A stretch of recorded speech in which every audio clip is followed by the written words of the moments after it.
Muhabbet kanalı takipçilerine kucak dolusu sevgi ve selamlar olsun. Evet sevgili dostlar, Çırpı'ya giriş yaptık. Girdik, biraz ilerledik, tren yolunu geçtik. Hemen solumuzda okul vardı, okulu da geçtik. Evet, Bayındır Çırpı'dayız. Şimdi muhtarlığa doğru ilerliyoruz arkadaşlar. Merkezi noktasındayız. Yani en işlek caddesindeyiz şu anda. Camiyi de geçtik, tabi solumuzdaydı. Okul var burada. Evet, sağımızda yine bir okul var. Tabi bu okulların aktif olup olmadığını da muhtarımızdan öğreneceğiz. Bize burayla ilgili detaylı bilgiyi verecek olan tabii ki muhtarımızdır. Evet arkadaşlar, geldik Çırpı'ya demiştik. Burada Mustafa muhtarımın yanındayız. Şimdi Çırpı ile ilgili detaylı bilgi alacağız. Biz tabii bayağı şaşırdık. Daha önce buraya çıkmıştık ama komple burayı bir tane mahalle olarak biliyoruz.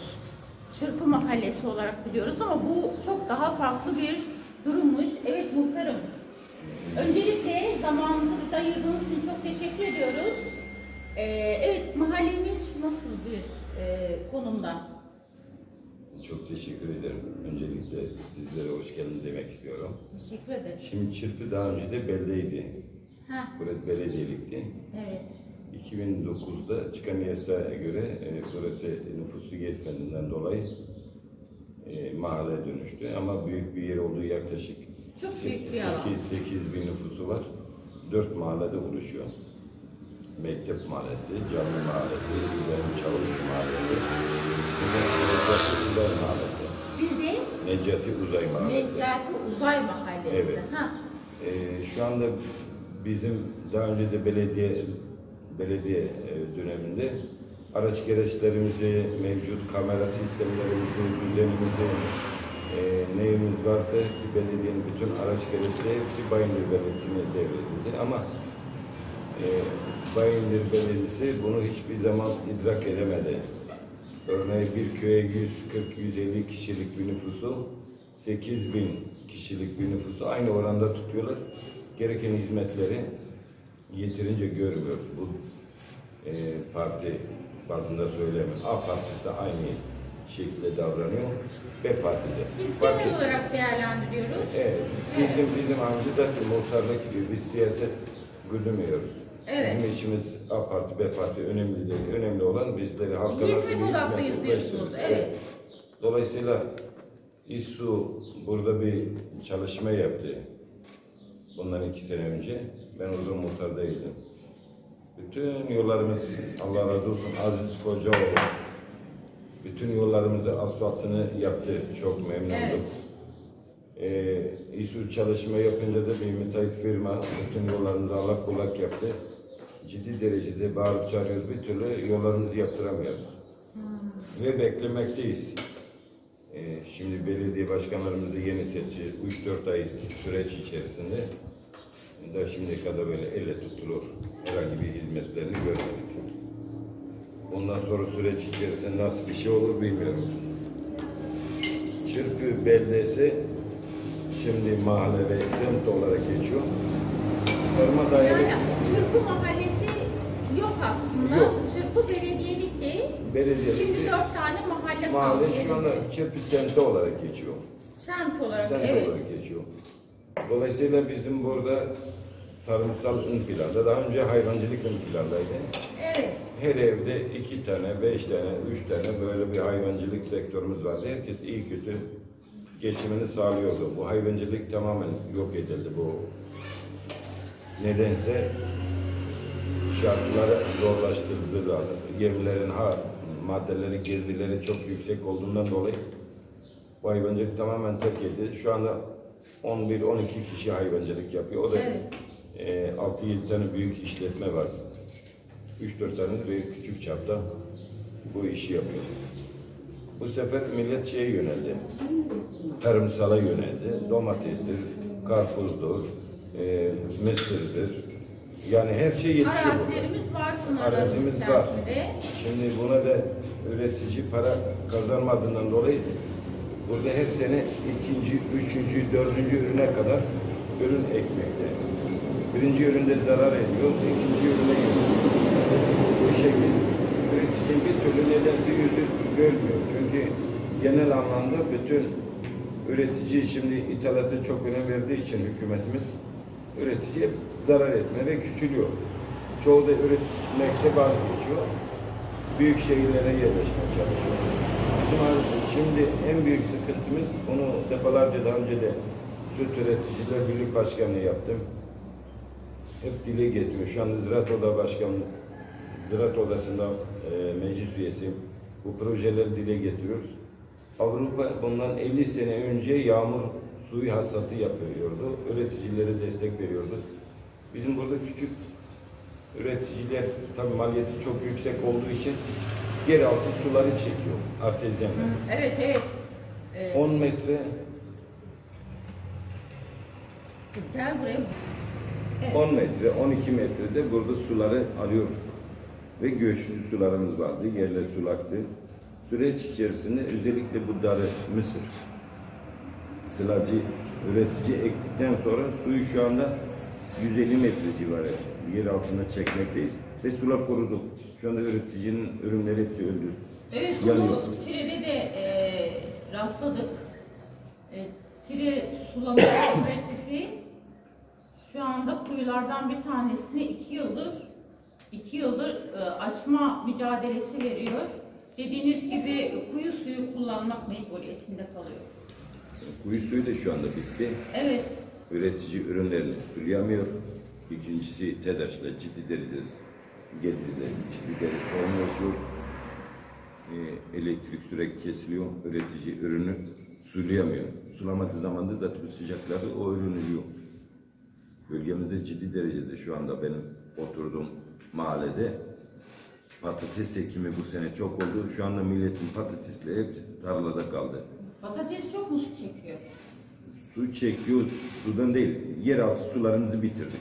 Evet, anladım. Süreç içerisinde yöneticiler bu önlemini almadıktan dolayı bitti. Çiftçilerimiz de bilinçsiz kullanıyor. Öğretmen suyu kullandılar. Şu anda yeraltı kaynaklarımızı bitirdik. Çünkü bir önlem alınmadı. Üreticiye düzenli bir tarımsal proje uygulanmadığından dolayı sıkıntı çekti. Üreticinin burada ektiği patatesi... Evet. Tabii üretici bundan çok... dolayı da satış iyi olmadığından, daha doğrusu iyi kazanamadığı için gençlik başka ürünlere yöneliyor. Gençlik de Tabii, şehirlere kaçmak zorunda kalıyor değil mi? Aynen öyle. Aynen öyle. Tüm köylerde, çünkü gençler şehirlerde, çünkü oralarda çalışma alanları var. En azından fabrikalarda ya da herhangi bir yerde çalışmak. Bunların muhtarı aşan sorunlardır ama fırsat buldukça YouTube'da olur, yerel basında olur. Biz genellikle şey yapıyoruz, yani böyle bir basının yakaladığımız sürece sıkıntıların nispeten dile getirmeye gayret ediyoruz. Bunlar bizi aşan şeyler. İşte Mart'ta ben seçildim, ilk dönemdir muhtarlık yapıyorum. Altınbaş Üniversite mezunuyum. Sürü yönetimi, büyük bayağı hayvan yetiştiricileri bölümü, hatta uzmanlık bölümü de var. Evet, sürekli kendi severek bu işi yapıyorum. Küçük işletmem var, hayvancılık yapıyorum. Kendi insanlarıma... Zorluklarını da yakinen biliyorsunuz. Aynen. Kendi mahalleme nasıl faydalı bir insan olurum, nasıl onlara yardımcı olabilirim, nasıl hizmet getirebilirim. Muhtarlığı millete destek verdi. Teşekkür ederim burada mahalle halkıma. Bize destek verdi. Muhtarlığa geldikten bu yana benim mahalle çok büyük. Coğrafya olanı geniş. Yaklaşık 1500 kişi yaşamakta. Tepede tırnağı kendi ellerimle komple boyasını, badanasını hepsini yaptım. Peki sağlık ocağı var mı? Sağlık ocağı var. Değil tabii mi? Pazar yerimiz var. Pazar yeri var. Zaten belediyelik Okullarımız olduğu var. için Evet, bunlar tabii, mutlaka bunlar vardır. mevcut. Evet, mevcut. Sağlık ocağı, belediye, okullar var. Sizin vasıtanızda İzmir Büyükşehir Belediyesi'nde bizim talebimiz itfaiyenin burada oluşu. Şimdi hem can kaybı, maddi durumu, hem can kaybı, hem mal kaybı, daha büyük zararları açmadan burada bir yangın çıktığı zaman Biz çağırıyoruz itfaiye geldiği zaman ama iş işten geçti. Maddi zararımız olduktan sonra bir anlamı sizin olmuyor. alanınız çok geniş. Ya- Burada bir itfaiye kurulabilir. Yani en azından bir aracın burada nöbetçi tutması özellikle yaz aylarda isabetli bir durum olur. Ama maalesef biz bunu defalarca yazılı başvuruyoruz, sözlü başvuruyoruz. Bizi ya dikkate almıyorlar. Bizim burada yaklaşık 10.000 nüfus yaşıyor. 10.000 nüfusu bize yakın 4-5 tane köy var. Yani hepsi 4-5 kilometre alanın içerisinde. Torbalı'da veya Bayındır'da Çok itfaiye da gelince merkezi kadar. noktadasınız. Birçok mahalleye yakın noktadasınız. Alanınız da oldukça geniş. Son derece de müsait bir nokta aslında. Evet, evet. Aynen dediğiniz gibi. İşte İzmir Büyükşehir Belediyesi'nde bizim 2 talebimiz vardı. Biri ambulans, burada bir acil durumda hemen müdahale edilmesi. İkinci itfaiye, bunlar halkın can ve mal güvenliği için çok önemli unsurlar. Dolayısıyla şu ana kadar ambulansın altyapısı yapılıyor. Buraya gelecek. Onun biraz sevinçliyiz. Orada güvenlisiniz. Evet ama itfaiyede şu anda ses soluk çıkmadı. Yazılı dilekçemiz Oradan bir geldi. talepte bulunuyorsunuz. Umuyorum bu sorunlarınız çözülsün. Evet. Peki bir sorum olacak size. Tabii ki. Vatandaş buraya niye gelmeli? Buranın ne gibi özellikleri var? İşin gerçeğe bakarsan burada büyük şehirlerde bu gibi yerler nezihtir, huzur yeridir. Evet. İyi kötü herkes burada kendi bahçesine eker biçer, organik sağlığı için, geleceği için daha uygun yerlerdir. Trafik yok, kalabalık yok. Burada organik ürünleri çıkarıp daha önce de şimdi bizim fidelerimizde tabii bazı konular değinmek istemiyorum çünkü boyumuzu aşıyor. Anladım. İlaç sektörü ciddi derecede şimdi şu anda soframıza gelen her ürün çok ilaç atıyorlar. Evet. Kontrollü kontrolsüz. Burada insanlar daha huzurlu. Ulaşımı rahattır. Burada Çırpı gibi bir yerde ha Çırpı'da oturmuş ha Karşıyaka'da oturmuş hiç fark etmez. Buraya otobüs falan geliyor değil mi? Tabii ki Büyükşehir Belediye Başkanı'na teşekkür ederim. Ulaşım imkanı çok rahat. Yakın dönemde metro da geliyor. Her alanda şimdi bir yerin medeniyete gitmesi için birisi ulaşımdır, ikinci sudur. Su sıkıntımız var.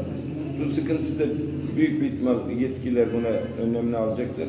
Bizim buralar cennet gibidir. Evet, çok Ama geniş. üretici ferah için bir ortam. sıkıntılar var. Üreticide et fiyatları çok düşürdüler. Atıyorum örnektir bu. Evet. Et fiyatları düşürdüler. Çok güzel. Yem fiyatları da artırıyorlar. Neden? Çünkü %90'ı ham maddesi yurt dışına ithalatla, dolarla Türkiye giriş yaptığı için. Yani dengesizlik bir durum vardır. Tabii bunu yetkililer daha iyi biliyor. Sonuçta biz bir muhtarız.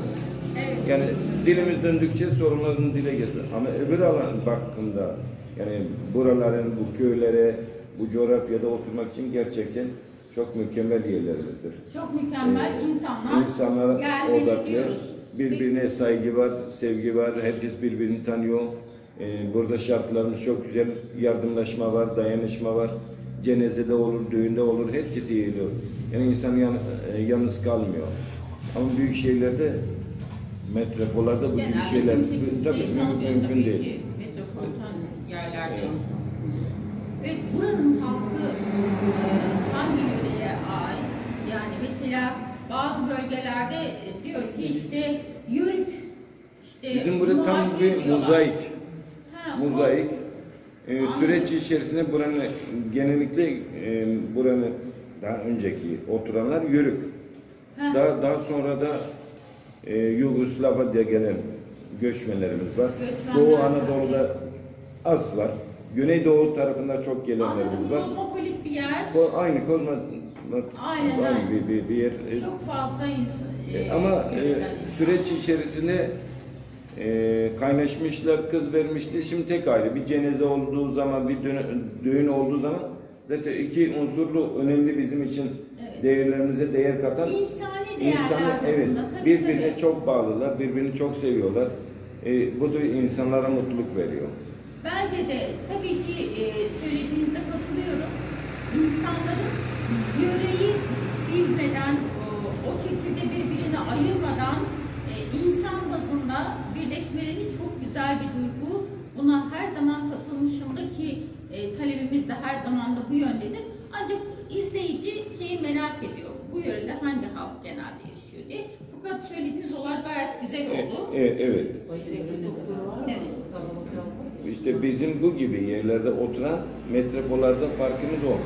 Birlik beraberliği, acısıyla, beraberliği tatlısıyla yan yana oluşu, kaynaması, birbirine saygı sevgide kusur etmeyen komşular, tabii ki onlar ciddi derecede insana huzur veriyor. Bayındır ve İzmir'e uzaklığı nedir buranın? 70 kilometre, bizim burada İzmir'e 70 kilometre. bir çırpı 60 kilometre, bir 11 kilometre Bayındır'da batıya buranın düşüyor. İzmir'e uzaklığı 60 kilometre. Evet. Bayındır 10 kilometre evet, mi oluyor? aynen, 10 aynen. kilometre. Evet. 10 Daha kilometre. uzak düşüyor.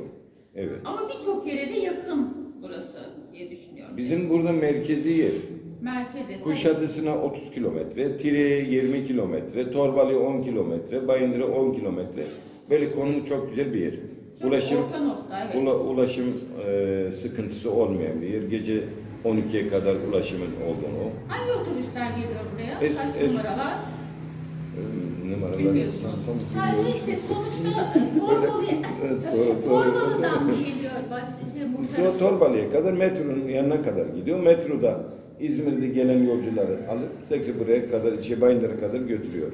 Her köye gidiyor. Anladım. Her köye, evet. Bu güzel bir şey. Evet. Evet arkadaşlar, muhtarımızla konuştuk. Bize burayla ilgili en detaylı bilgiyi verdi. Dolayısıyla bu bölge çırpı bölgesi olarak geçip yani adlandırılıp ancak 4 mahalleden oluşmaktaymış. Çırpıya dönünce zaten çırpı diye yazar. Çırpıya döndüğünüzde o alan komple Çırpı Mahallesi değil, Çırpı Belediyesi imiş. Dolayısıyla de o isimle adlandırılmaya devam ediyor. Ancak bu bölge çok geniş bir bölge ve 4 mahalleden oluşuyormuş. Şimdi en işlek caddesinde ilerliyoruz. Burası ana caddesi. Buralar sakin ama. Son derece sakin bir nokta. Evet, atıl durumda olan binaları da geçiyoruz peyderpey. Bahçeli evlerden geçiyoruz. Tek katlı ve 2 katlı evlerde zaman zaman rastlayabiliyoruz. Genelleme yapmıyoruz. Tamamı tek katlıdır ya da tamamı 2 katlıdır diyemiyoruz. Çünkü her ikisine de rastlayabiliyoruz. Evet, ana cadde dediğimiz noktadan ayrıldık. Cami var şurada. Evet, burada cami var. Zaten ilk girişte biraz ilerleyince bir camiyi geçtik. Bu da ikinci camisi gördüğümüz. Burada değirmen vardı galiba.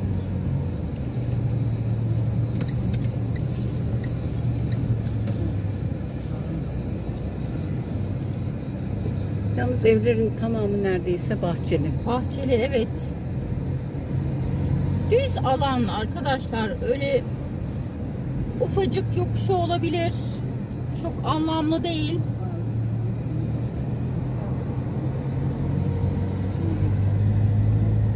Genelde düz zemin ve arka yolu ara yol olmasına rağmen burası da oldukça geniş. Geniş olması insana bir ferahlık hissi yaratıyor.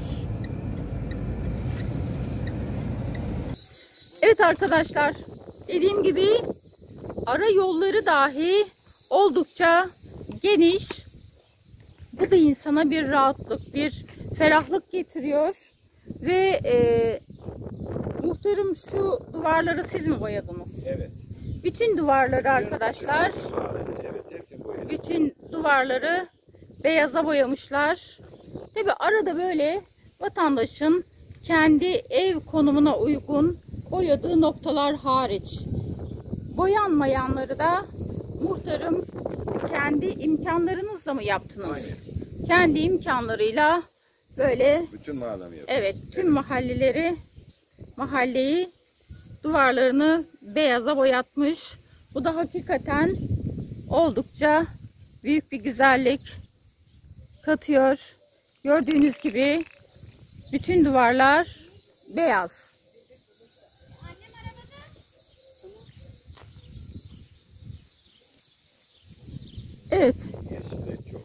Yeşili çok. Her meyve, her sebze burada. Topraklar çok verimli olduğundan dolayı yetişiyor. Topraklar oldukça Çok verimli. verimli. Çok, Evet. Aynen. Her türlü meyve, sebze yetişiyor mu diyorsunuz? Evet. Zeytincilik de var mı? Var. Mutlaka vardır. Burada zeytincilik de mevcut arkadaşlar. Gördüğünüz gibi arkadaşlar evlerin tamamı bahçeli. Ve çoğunlukla bu alanda, bulunduğumuz alanda çoğunlukla tek katlı evler. Tam benim gönlüme göre hakikaten çok keyifli bir alan. Evet arkadaşlar, böyle harika bir sokaktan ilerliyoruz. Sağlı sollu, bahçeli, büyük bahçeli bir yerden geçiyoruz. Evet, solumuzda hemen bir okul mevcut. Burada okullar var. İlköğretim okulu. Evet. Ve burada daha önce Şurada Çırpı Şehitler. evet, Çırpı Şehitler İlkokuluymuş. Daha önce belediyelik olmasından kaynaklı da birçok okul mevcut.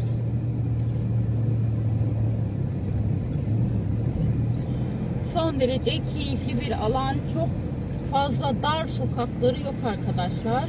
Geniş, bayağı geniş. Evet, bütün sokakları oldukça geniş. Kahveler, alışveriş alanları mevcut. Pazar yeri Buranın burası mı? pazarı çarşamba günü oluyor demişti muhtarımız muhabbet sırasında. Şurası pazar. Evet, hemen solumuz sağımız her taraf pazar.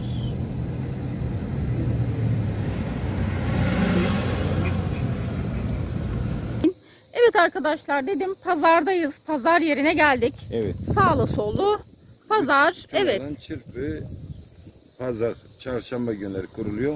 Haftada bir gün. Haftada bir gün halkımız burada ihtiyaçlarını karşılıyor. Heh. Pazardan. Bu araçlar da bizim üreticilere gelmiş domates, patatesi yüklemek amacıyla. Heh. Dolayısıyla hareketli bir yer. Ekonomi durumu böyle dönecek bir yer. Evet, burası evet. en kalabalık Tabii noktası. kalabalık noktası. Haftanın bir günü de burada pazar kuruluyormuş arkadaşlar. Gayet güzel bir bölgeniz var. Evet. Hakikaten çok keyifli, çok Şurada ferah. bizim sağlık ocağımız var. Heh, sağlık ocağı da İki tane pazar okul yerinde. Evet. Evet. 2 okul mu var? 2 tane okul var. İlkokul, İlkokul, ortaokul. ortaokul, lise var mı? Lise yok. Lise için nereye Biri- gidiyor vatandaş? Bayındır'a gidiyor, Torbalı gidiyor. Biz burada çok amaçlı bir lise okulunun açılmasını talep ediyoruz. Açmayı talep Evet, ediyoruz. talep ediyoruz. Bunun için Çünkü yoğunluk çalışmaları çok yüksek. başlattık mı? Bekliyoruz biz. Milli Eğitim Bakanlığı'na yazı verdik. Yazıyı Bekliyoruz. verdik. Evet.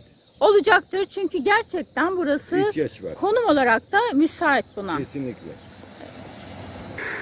Evet arkadaşlar, vatandaş tarlasında çalışma yapıyor.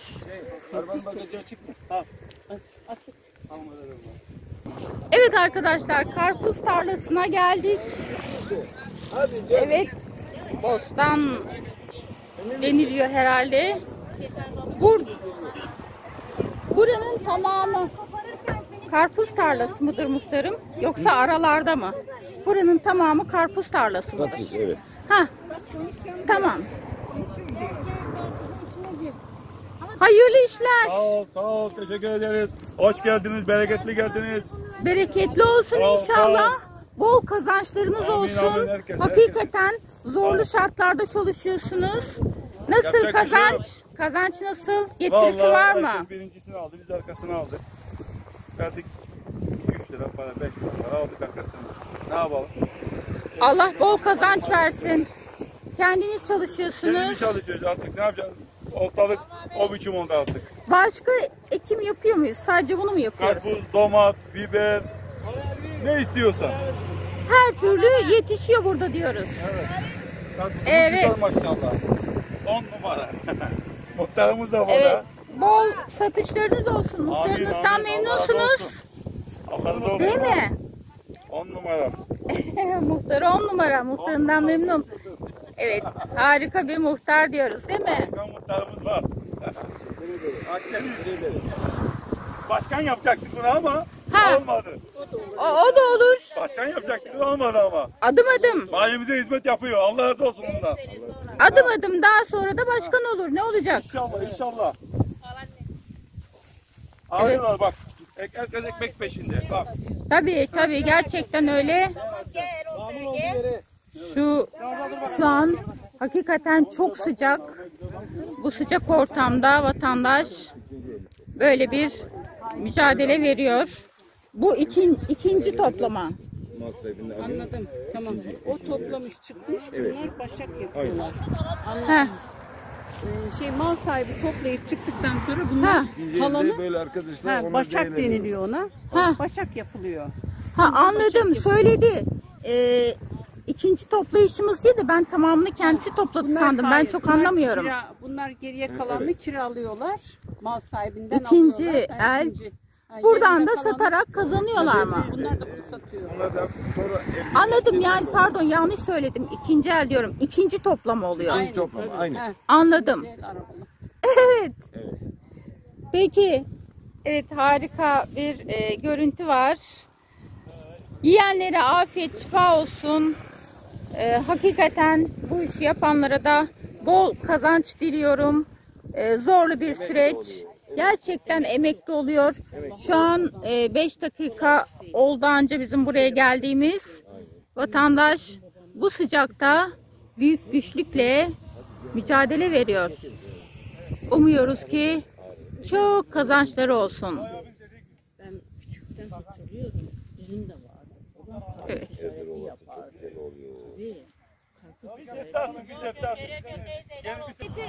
Evet. Yeğenimin oğlu da yardımcı oluyorlar. Kolay gelsin size de. Teşekkürler.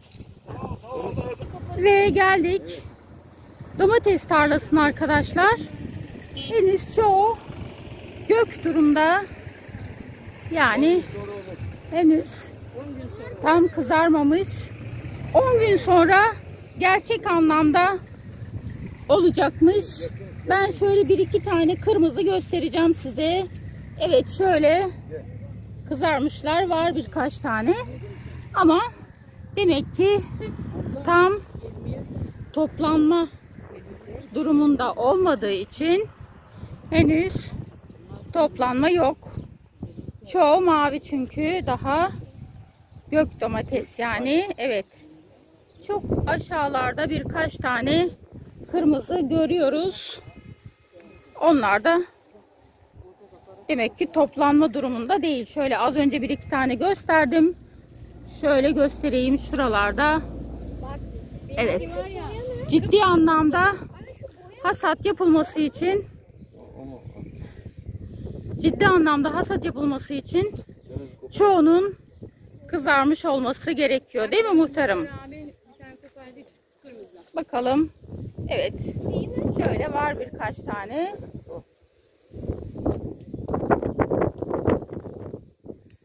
Şu ana kadar bu tarladan toplanma yapılmış mıdır muhtarım? Yok tabii. Daha bu ilk olacak.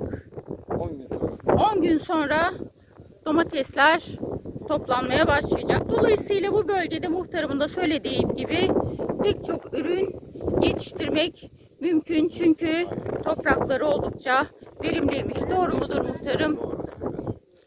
Evet. Topraklarımız kumsal, verimli. Evet.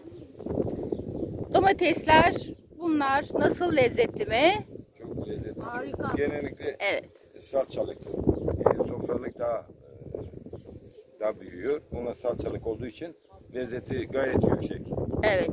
Aroması da yüksek. Çok güzel. Toprağın verimli olmasından da kaynaklı son derece lezzetli oluyor diyorsunuz. Evet arkadaşlar. Güzel bir Domates de satmıyor. alandayız hakikaten. Yani çok terliyor. Çok da lezzetliymiş. Çok beğendik. Lezzetini de. Teşekkür ettik. Ben teşekkür ederim. Sevgimizi Canım. kırmızı kırmızı verin her şeyi. Çektim ben. Varsa biraz toplayalım size. Yok. Yok mu? Evet arkadaşlar, dediğim gibi Emek. gerçekten harika bir alandayız. Alabildiğine yeşil alanlar, 2,5 lira kilosu Evet. yerinde. Yani şu anda evet yani ortalama 5 lira olması lazım ki üretici para kazansın. Evet.